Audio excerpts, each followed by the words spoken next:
I want to bring in Colonel Cedric Leighton, U.S. Air Force, retired right now, and president of Cedric Leighton Associates.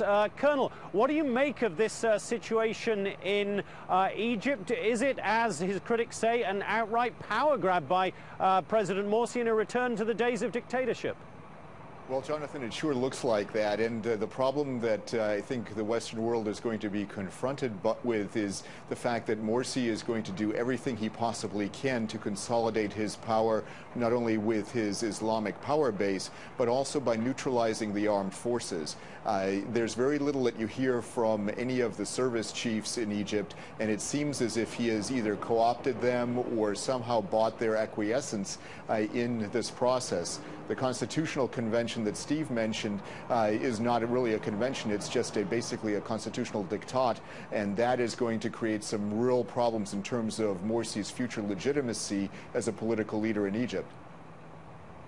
Do you see the protests that we've seen on the street so far, Colonel, as having longevity? Do you think that they will be a real threat to President Morsi, or is this an outpouring of anger that he will be able to keep a lid on and continue this power grab?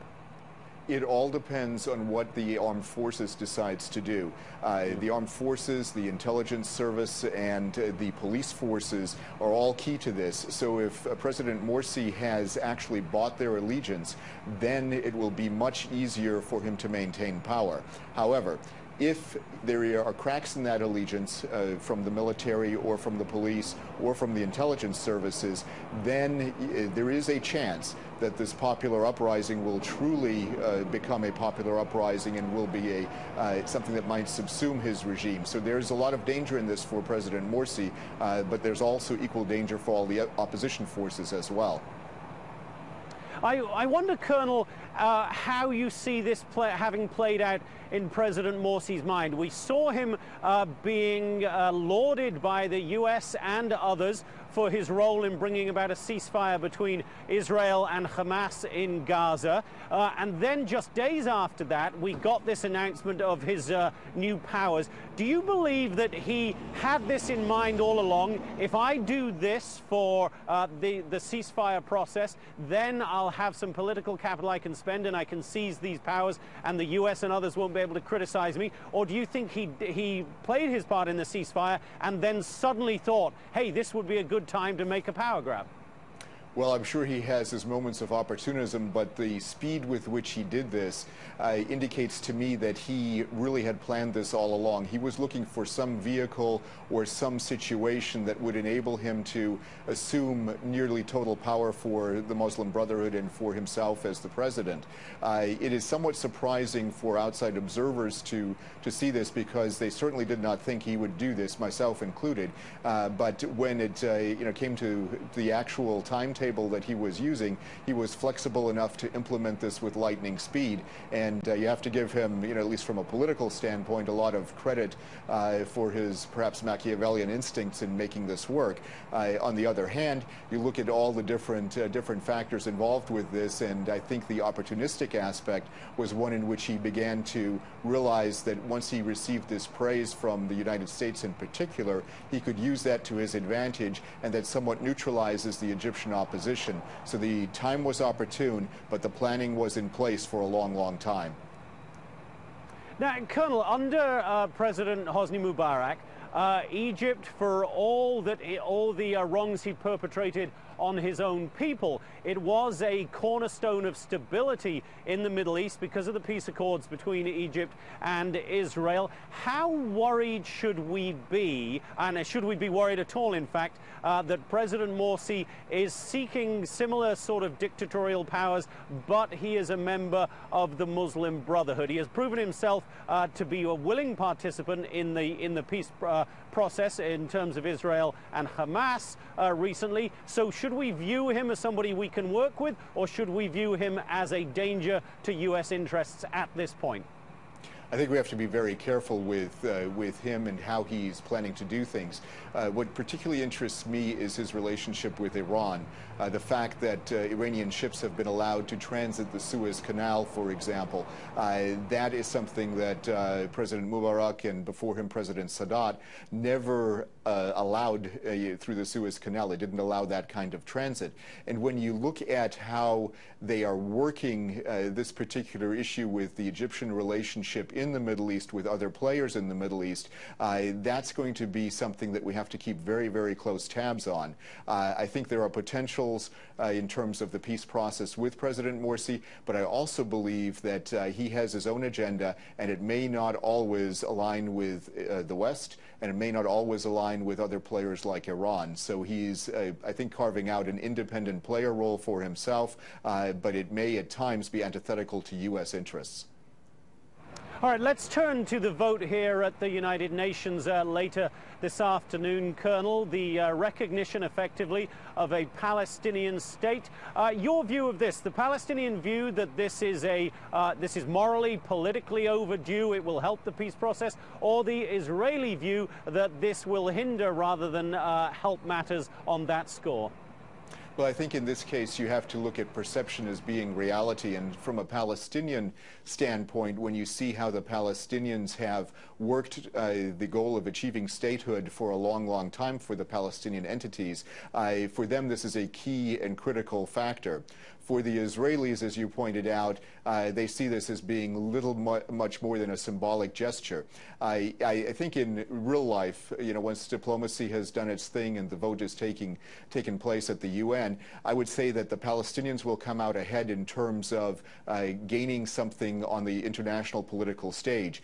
When they gain something of this magnitude on the international political stage that increases the prestige of the Palestinian entity, it also allows them to act more like a nation state, at least diplomatically. Internally, though, there are some significant divisions among the Palestinians, obviously Hamas being in charge of Gaza, and then you have the other elements of Fatah in the West Bank. Those become two elements that are somewhat antithetical to each other, and you could see a probable erosion of Palestinian unity even further than currently exists. So it may not help them very much, but in the short run, the diplomatic aspect of this for the Palestinians is going to be a positive one from their point of view and also from the general Arab diplomatic point of view. The Israelis will see this as a setback, but I think they should realize that this, you know, because of its symbolic nature, does more to assuage Palestinian concerns than it does to affect the interests of the Jewish state. You sound, Colonel, as though you might have some sympathy for the argument that this strengthens the more moderate side in Palestinian politics, the side represented by President Mahmoud Abbas, against the more militant side represented by Hamas. Yes, because if Abbas is able to work this through the UN, it gives him further legitimacy, and often acts that happen outside of a country or outside of a state like the Palestinian state, that becomes something that can be played internally. And because of that, it gives him a potential to strengthen his hand, and a very necessary aspect in his efforts to control what happens with the rest of the Palestinian entity, i.e. what happens with Hamas. So that becomes very important for Abbas, and I think it would be in Israel's interest to let it happen in this way, because it will, if they strengthen Abbas's hand, it will be better to deal with him than it would be to deal with Hamas. All right, we've moved north from Egypt to Israel. Let's keep going north now to Syria. There appears to be a significant battle taking shape in the Syrian capital, Damascus, now, Colonel. The airport, as we understand it, is closed. Certainly, a lot of flights have been cancelled. An Egypt air flight into Damascus, we heard, was cancelled today because of the fighting around the airport. I've spoken to some Middle East experts who believe that this may be the beginning of the big one, the big battle for control. It may be the beginning of the end, not to say that the end will come quickly by any means. What's your view of what is going on in Damascus now? Well, once you have something like the airport being controlled by rebel entities, or at least being in play for control, that becomes a huge, huge deal. And there is a great potential that, as other experts have said, that this could actually happen, where if they control the airports, if the rebel forces control the airport, especially the main international airport, they've also taken over control of helicopter bases, other air bases, and army bases throughout the country. This then serves to be more or less an anaconda-like grip against the regime of Bashar al-Assad. Now, not to say that that grip will be holding all the time, but what will happen in this way, if the rebels are continually successful, they will basically starve the Assad regime of the oxygen it needs to survive. And that oxygen comes in the form of aid from Iran, Russia, and to a lesser extent China. So if they starve, if the rebels are able to starve that aid out of the basically the lifeblood of the Assad regime, then you'll have a situation where the Assad regime will possibly fall within as soon as a few weeks, and a longer term could be, of course, several months. It all depends on the back and forth and how many others defect, whether the security forces can still stay loyal to Assad. And once something like an airport is taken over, then you have a totally different situation, and I think you would also see an increase in defections. So this could accelerate the fall of the Assad regime. And what about the question of the arming of any of the Syrian rebels, Colonel? The idea has been floated in a couple of newspaper articles recently, which usually means it's been leaked as a sort of trial balloon by officials, that we might be willing now to consider arming certain groups. Are we just creating trouble for the future, as we have done in so many places, it seems, around the world if we do that? Or is it now necessary for us to give the rebels, certain of them, more help than we have been?